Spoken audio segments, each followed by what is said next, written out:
Saudara, tim pemenangan nasional Ganjar Mahfud membangun posko pengaduan kecurangan pemilu 2024 di 38 provinsi di Indonesia. Pembangunan posko dianggap penting untuk mencegah kecurangan yang dinilai mulai terlihat. Nah, kita akan bahas soal pentingnya pendirian posko pengaduan dan bagaimana memastikan pemilu ini bisa berjalan jujur dan juga adil. Ada sejumlah narasumber yang sudah bergabung melalui sambungan Zoom. Ada anggota TPN Ganjar Mahfud, Ahmad Baidowi, lalu Wakil Ketua Komandan Hukum TKN Prabowo Gibran, Habibur Rahman, serta pengamat politik dari Universitas Paramadina Ahmad Khairul Umam. Selamat pagi Bapak-Bapak. Selamat pagi. Oke, saya ke Mas Awi dulu. Mas Awi, jadi soal ini, soal pendirian posko ini pangkal masalahnya masih dari putusan MK atau bagaimana? Saya kira putusan MK itu kan pemicu awal. Pemicu awal, baik. Ketika kemudian ada putusan MK membuat kewaspadaan kami meningkat. Tapi kemudian di sisi lain status hukum dari pasangan calon itu tetap jalan.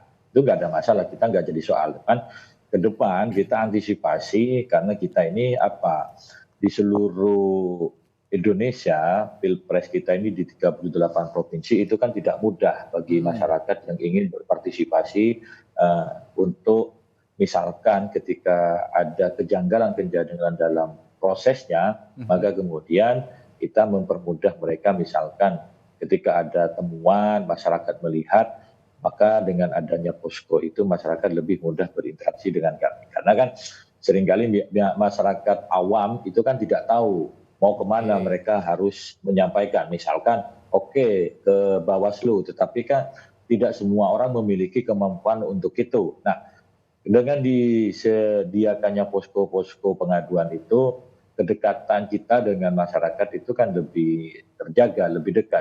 Kami ingat ketika dulu pada tahun 99 pemilu awal reformasi, waktu itu dibentuk posko rakyat, posko gotong royong, semua partai politik waktu itu euforia membangun posko-posko dan masyarakat lebih terbuka, lebih rileks, lebih dekat ketika datang ke posko dibanding datang ke kantor partai. Itu salah satu yang menjadi dasar kenapa kami membentuk posko-posko supaya memudahkan masyarakat melakukan koordinasi, mereka datang secara sukarela ketika menemukan hal-hal yang menurut mereka tidak sesuai dengan ketentuan perundang-undangan. Terus terang saja kalau kami hanya mengandalkan tim pemenangan sangat terbatas, makanya kemudian dengan gotong royong melibatkan masyarakat, maka spektrumnya lebih luas sehingga partisipasi publik itu lebih banyak dalam pengawalan proses demokrasi ini.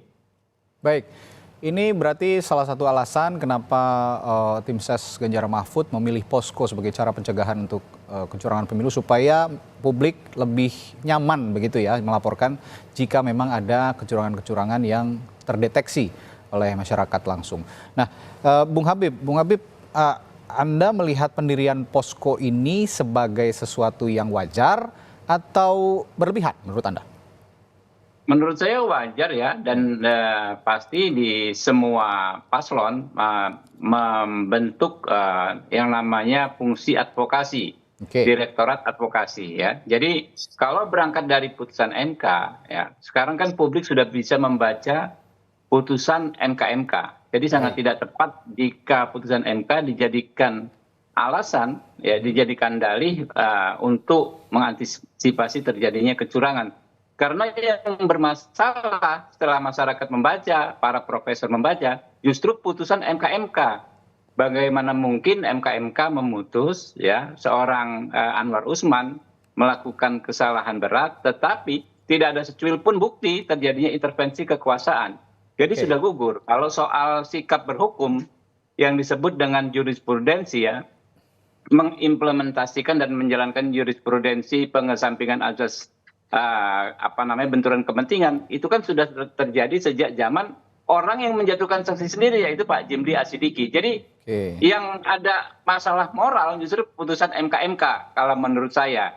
Tapi terlepas itu kalau soal potensi kecurangan ya, kita melihat kekuasaan sekarang tersebar ya, terbukti kemarin beredar yang namanya fakta integritas. Saya nggak tahu nih Kompas kenapa nggak angkat ya soal fakta integritas yang di Sorong ya. ya, yang disorong.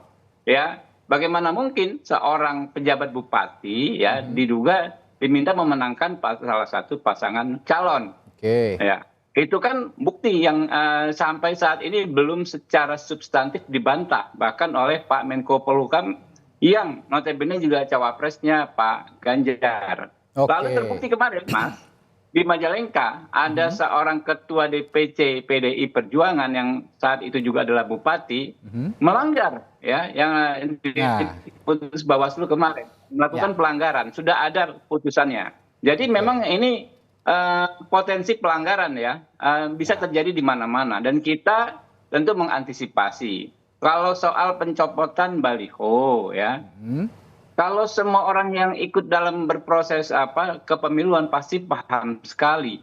Banyak sekali variabel penyebab dicopotnya baliho. Seperti di Jakarta Timur ya. Semua baliho, banyak sekali ya, belasan bahkan puluhan balihonya Pak Prabowo ya dengan saya dicopot. Walaupun sudah dipasang di samping baliho capres lain. Jadi yang punya kami dicopot, yang punya capres lain tidak dicopot. Itu ada ajakan atau tidak? Ada ajakan untuk memilih atau tidak, Bung Habib? Iya semua, macam-macam isinya. Enggak, kalau saya malah ini pemilu damai kan, tulisannya ya, pemilu damai. Tidak ada gitu loh. Ajakan untuk mewujudkan pemilu damai. Kalau Anda cek baliho di Jakarta Timur kan begitu. Tapi yang dicopot itu yang justru nggak ada ajakan pemilih. Yang ada ajakan memilih dari koalisi lain, capres lain, tidak dicopot, meneng-meneng baik istilahnya. Ini ya. Nah kita lebih memilih daripada kita melakukan tuduhan yang belum tentu terbukti, kami menempuh proses hukum. Misalnya begini, dicopot infonya Satpol PP, ya kami laporkan ya ke atasannya. Ini gimana? Menurut kami kan ini bukan kampanye, tidak berisi ajakan, cuma seruan untuk pemilu damai. Tapi kenapa yang kami dicopot dan yang jelas-jelas ajakan untuk mencoblos tidak dicopot? Nah itu dia. Tapi kan pasti variabelnya macam-macam. Misalnya ketidakpahaman Satpol PP, ya kan? Mungkin aja pihak-pihak lain yang mencopot. Nah itu yang ingin kami kedepankan. Kita disediakan fasilitas oleh negara untuk menyelesaikan persoalan seperti ini. Ada Bawaslu, ada KPU. KPU diawasi oleh Bawaslu. KPU Bawaslu diawasi oleh DKPP, ya kan. Kemudian juga ada sentra Gakumdu, penegakan hukum terpadu, ya. Banyak sekali perangkat untuk penyelesaian masalah-masalah dugaan pelanggaran ini. Baik, begini, saya akan tanya ke Mas Umam. Ini sepertinya ada dua saluran yang berbeda begitu, dua saluran atau dua perspektif yang berbeda. Ada pelanggaran, ada kecurangan. Nah, saya minta pendapat dari Mas Umam.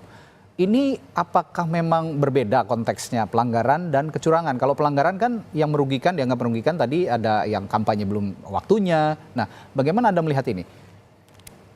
Ya, kalau misal terkait dengan konteks pelanggaran, saya pikir di Undang-Undang Pemilu sudah cukup clear ya. Undang-Undang Nomor 7 tahun 2017.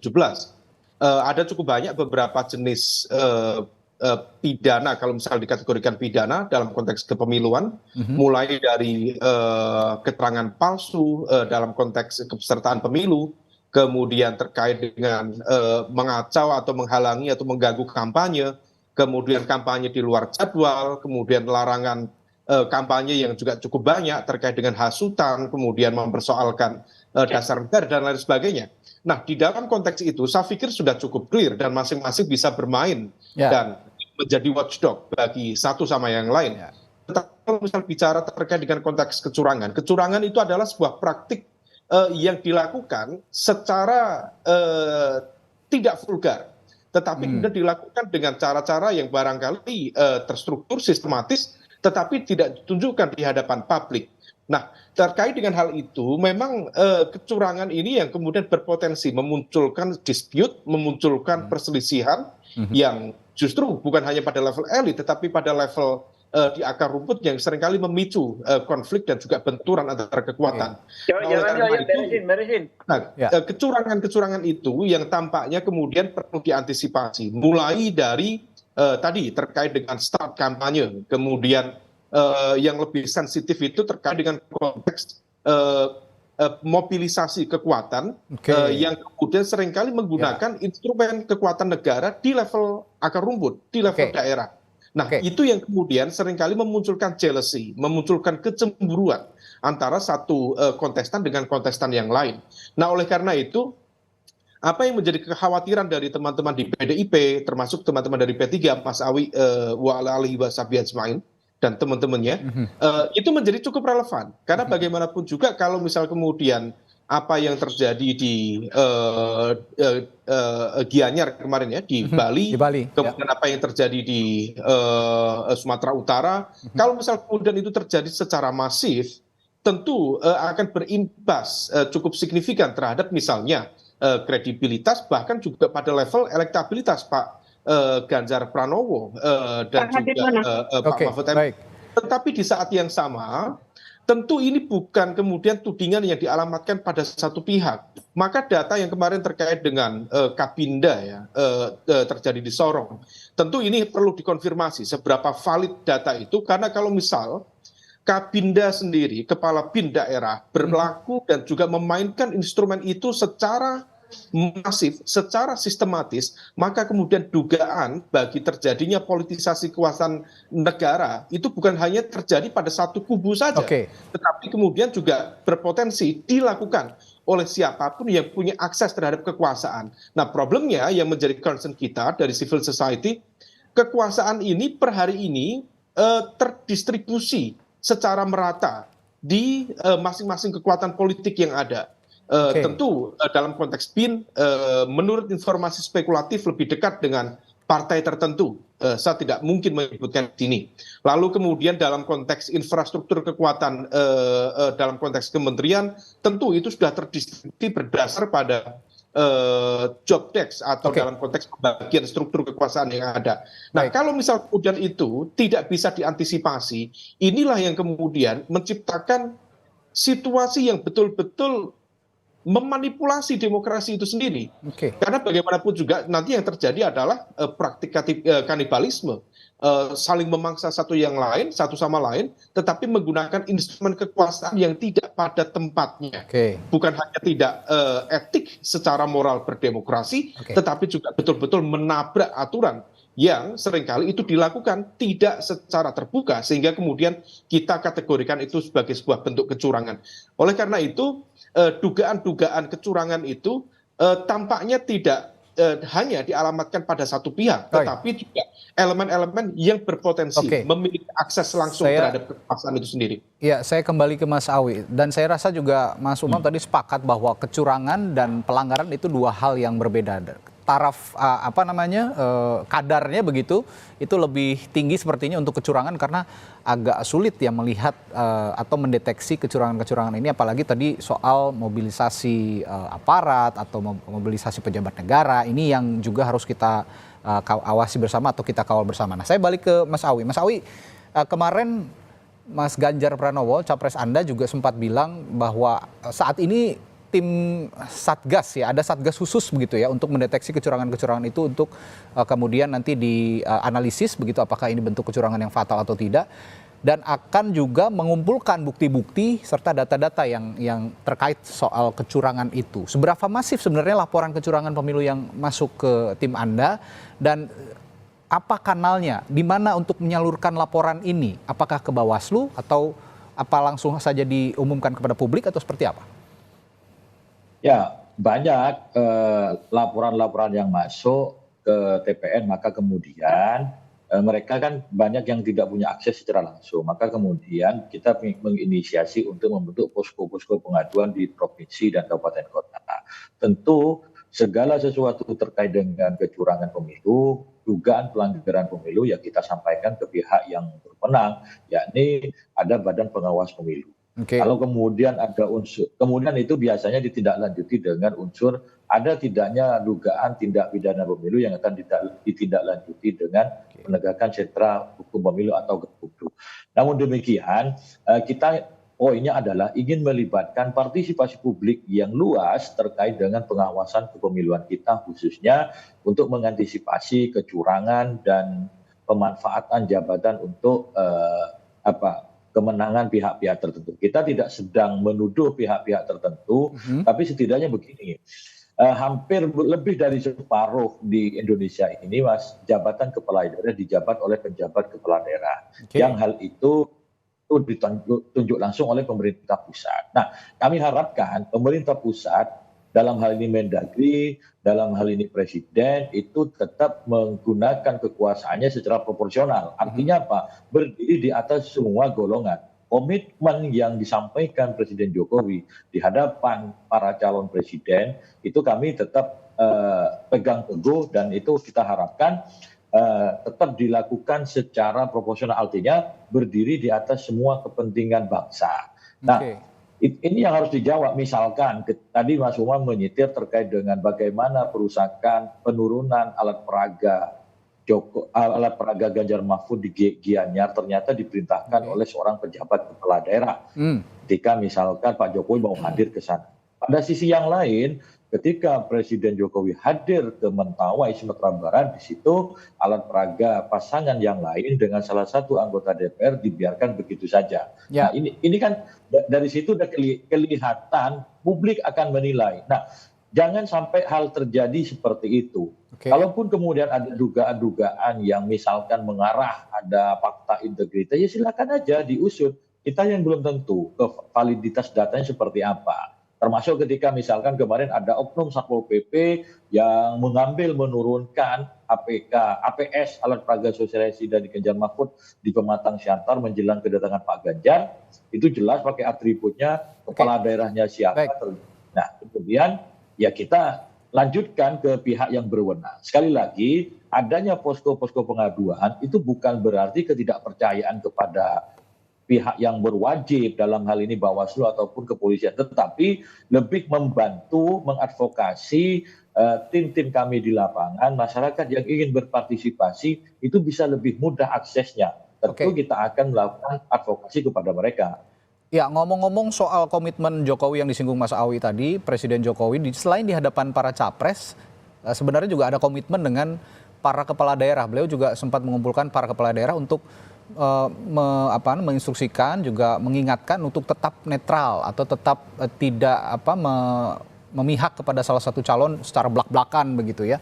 Tapi yang ini saya tanyakan nanti juga, setiap kepala daerah ini kan sekarang ini pemerintahan di daerah ini punya otoritas sendiri, namanya juga otonomi daerah begitu. Mereka juga bisa memobilisasi masyarakatnya atau warganya masing-masing di setiap daerah. Jadi sebenarnya tidak ada kekhawatiran khusus jika memang ada pergerakan langsung dari pemerintah pusat untuk mengerahkan masyarakat di daerah. Nah, saya akan tanyakan ke Bung Habib nanti setelah jeda.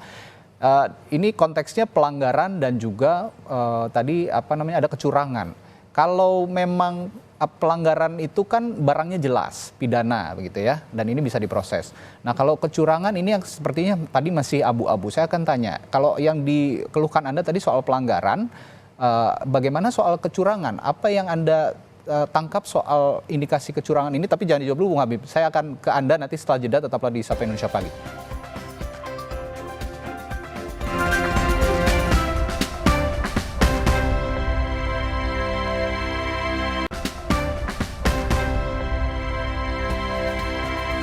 Langsung kita ke tim kampanye nasionalnya Prabowo Gibran, Bung Habib. Tadi saya sebelum jeda tanya ada konteks pelanggaran, ada konteks kecurangan. Nah, kalau pelanggaran barangnya jelas, pidana begitu ya. Nah, kecurangan ini masih abu-abu. Nah, sedangkan yang Anda keluhkan tadi itu konteksnya konteks pelanggaran. Nah, kalau kecurangan, Anda melihatnya jadi gini. Gimana? Jawab ya. Silakan. Jadi pembedaan pelanggaran dan kecurangan itu kan de facto saja yang kita lihat, bukan cara nomenklatur per definisi yang diatur di Undang-Undang 7 tahun 2017. Semuanya pelanggaran, ya, semuanya pelanggaran. Tapi kita mendefinisikannya kecurangan kalau pelanggaran itu terjadi secara masif, ya kan ditujukan untuk pemenangan calon tertentu. Nah, ini kan persoalan nanti kan persoalan prasangka gitu loh.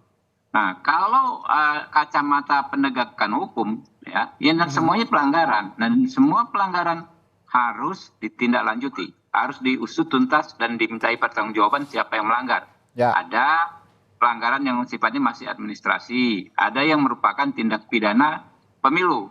Jadi itu di situ harus clear pembedaan ya. Saya yang awal mengatakan pembedaan ini ya. Kalau kecurangan itu masif ya dilakukan untuk memenangkan calon tertentu. Karena kan kalau satu pelanggaran saja nggak mungkin bisa mengakibatkan orang tersebut dimenangkan, ya nggak? Mesti dilakukan secara masif. Nah, yang masif-masif seperti ini kan yang kita khawatirkan, misalnya soal fakta integritas ya. Ya memang pelanggaran, tapi kalau terjadi masif ya, karena kita juga mendengar sudah banyak terjadi fenomena ini sebelumnya ya, lalu keluarlah dokumen yang kita tadinya hanya duga-duga ternyata ada dokumennya gitu kan. Nah ini yang harus tindak-lanjuti. Ada satu pelanggaran, dua pelanggaran, kita selesaikan semuanya gitu, daripada kita saling tuduh, oh ini bentuk kecurangan pasangan A, bentuk kecurangan pasangan B. Enggak pada tempatnya. Itu kan asumsi-asumsi itu kan tempatnya di ruang politik. Tapi kalau kita ngomong penegakan hukum kan itu di ruang hukum gitu loh. Ya sekarang kita dorong saja semua perangkat ya penegakan hukum terkait pemilu ya. Itu bekerja secara maksimal. Ya, jadi jangan disampaikan oh yang Bang Habib sampaikan itu pelanggaran. Oh kalau yang disampaikan kubu sebelah itu kecurangan. Parameter Anda apa? Parameter kita apa? Ya nggak ada. Semuanya pelanggaran. Semuanya harus ditindaklanjuti. Jadi kalau pelanggaran dibiarkan banyak, misalnya itu ya kecurangan. Kurang lebih begitu. Baik. Ya, Mas Umam yang saya ingin tanyakan juga bahwa saat ini yang narasi yang diutarakan dari TPN-nya Ganjar Mahfud soal kecurangan ini bahkan dimulai pada saat proses pemilu belum berjalan begitu ya. Ini sejak dini sudah ada begitu. Nah kalau lihat fenomena seperti ini, Anda melihat nanti sekarang saja sudah ada dugaan kecurangan, apakah nanti akan lebih masif atau justru sebenarnya bisa dipatahkan argumentasi ini? Ya, memang argumen itu sebenarnya kan berawal dari statement Bu Mega ya, dan Bu Mega tentu ada cukup banyak predikat yang masuk dalam konteks melekat dalam diri beliau. Apakah beliau sebagai negarawan, sebagai presiden RI kelima, atau sebagai ketua umum partai. Nah, di dalam konteks itu memang ada pesan yang cukup kuat, di mana kemudian beliau menyatakan ada potensi kecurangan yang saat ini sudah mulai terjadi. Nah, tentu dalam konteks itu bisa kita maknai sebagai sebuah early warning system di dalam konteks kepemiluan yang terbuka, yang transparan, yang akuntabel. Tetapi di saat yang sama dalam kapasitas beliau sebagai ketua umum partai, tentu itu adalah sebuah ekspresi bagaimana kemudian ada kekhawatiran dan juga barangkali juga ketakutan terkait dengan penggunaan instrumen kekuasaan negara. Dan tentu statement itu bukan sesuatu yang mengada-ada. Tentu pada level seorang Bu Mega, tentu statement itu sudah cukup didasarkan pada pengalaman-pengalaman lapangan yang beliau terima. Nah, oleh karena itu di dalam konteks ini tentu ini menjadi wake up call bagi semuanya, bagi semua pihak, bagi semua yang berkontestasi. Nah, oleh karena itu instrumen di dalam konteks watchdog itu yang harus diperkuat. Bukan hanya kontestan, tetapi juga tadi masyarakat sipil, kemudian media independen dan lain sebagainya.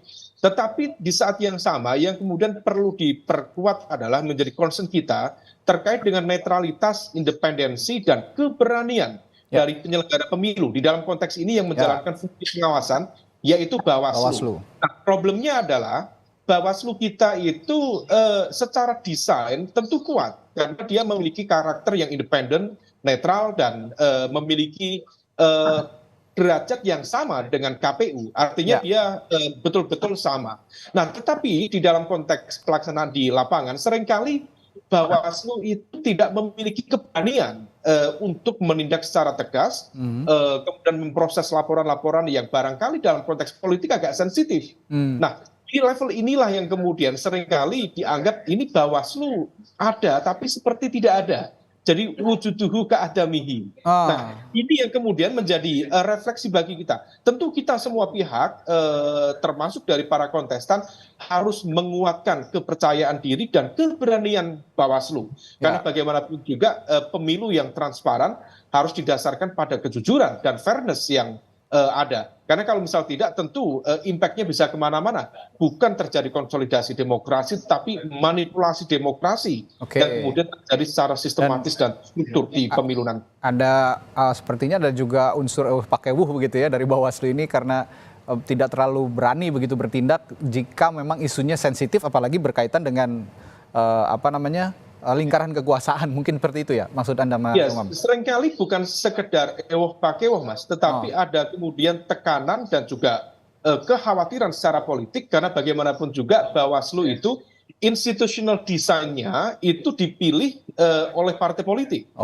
Artinya bahwa kemudian keberadaan mereka di dalam struktur dan juga institusi pengawas itu mereka dipilih oleh partai politik, diminta untuk mengawasi, salah satunya adalah partai politik yang menjadi bagian dari aktor-aktor kontestan di pemilu nanti. Nah, di level ini tentu ada semacam, kalau kita gunakan narasi yang kemarin berkembang, conflict of interest. Tetapi ya memang itulah mekanisme yang digunakan.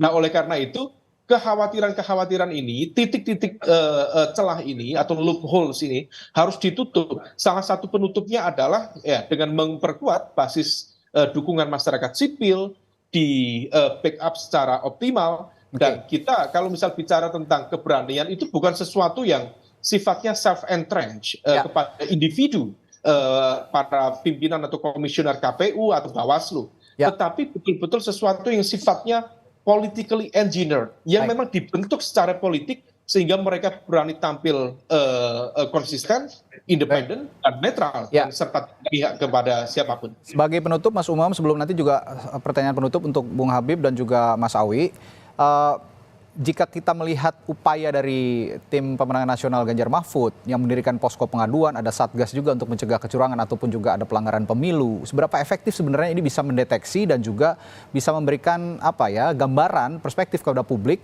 bahwa ini loh ada kecurangan, bahwa ini loh ada pelanggaran dalam pemilu, dan konteksnya tentu saja dalam keterpilihan salah satu pasangan calon presiden dan calon wakil presiden, Mas Umam. Ya, Mas Umam. Halo. Ya, silakan Mas Umam. Mau diulangi sekali lagi, baik. Mas? Ya, seberapa efektif posko pengaduan untuk mencegah kecurangan pemilu yang tadi diinisiasi oleh tim pemenangan nasional Ganjar Mahfud? Nah, apakah ini bisa memberikan perspektif bahwa kepada pemilih tentunya termasuk saya begitu, apakah bisa memengaruhi juga preferensi pilihan dalam Pilpres nanti?